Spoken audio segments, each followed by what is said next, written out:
If you hear the term deafblind, what do you think of? Who do you think of?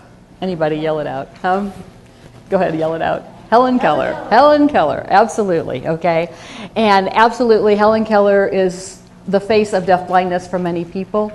What we want you to know is that the population of children who are called deafblind has changed over the years, and it includes any combination of vision and hearing loss, because typically if somebody has a vision loss, you rely a lot on their hearing for their learning. If they have a hearing loss, you rely a lot on their vision. Well, if both of those aren't working at all, or parts of them aren't working, it makes for a lot of educational challenges, a lot of learning challenges. So really, I think that's the biggest thing that we want you to know. That's your first takeaway for today, okay? Is that the term deafblindness describes a combination of vision and hearing loss. Any child with a combination of vision and hearing loss. So the National Center keeps a child count every year, okay? And some of you may have been involved in filling out some of those forms. And they count approximately 10,000 children across the U.S., birth to 21. Most of these children have some residual vision and hearing. They're not completely deaf and they're not completely blind like Helen Keller. So just remember that, okay? Because of advances in technology and medical practices, more children are surviving, preemies are surviving, and so now 90% of the children, over 90% of those 10,000 children that we count have additional disabilities along with the vision and hearing loss, okay? Originally, the term deafblindness referred to children that were born during the rubella epidemic, okay, in the 50s and 60s, so. But now it's a much different population, so it's very diverse.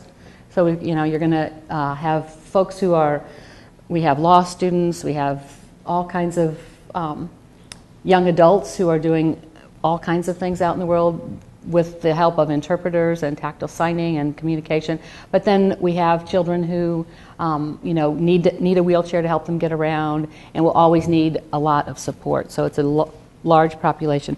The deafblindness is the lowest of the low incidence disabilities. Okay, so we're like way down there, this little 10,000 people.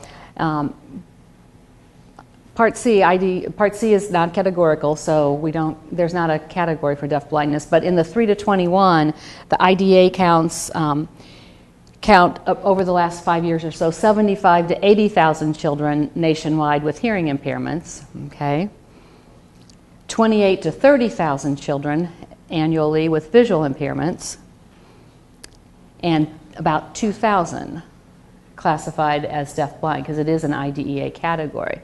Now you might have heard a difference there. IDEA counts 2,000, the National Center on Deafblindness counts 10,000.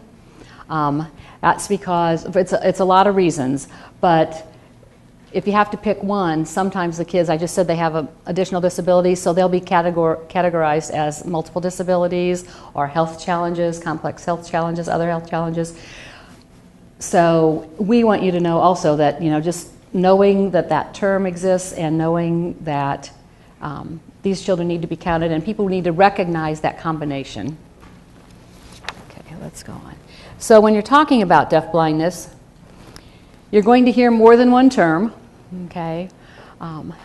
Always remember that every child is a child first, so I'm a strong proponent and assume and hope that all of you are too, of people first language, putting that child first.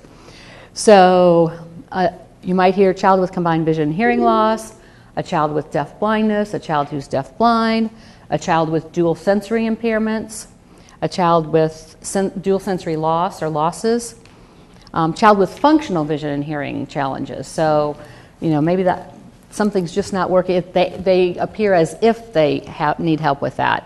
Or a child with deafblind intervention needs. A lot of us say in our field that if it works for our kids, if it works for kids with deafblindness, if it works for kids with combined vision hearing loss, it'll work for anybody, okay? So these needs will help. One thing before we move to the next slide is, as an early intervention provider, my term of choice would be a child with a combined vision and hearing loss, because I think that most accurately describes this population. Okay, so, and it's also, it can be really scary for parents. They're dealing with a lot, and just to say, oh, I think your kid's deafblind. Okay, so combined vision hearing loss is what I would recommend using.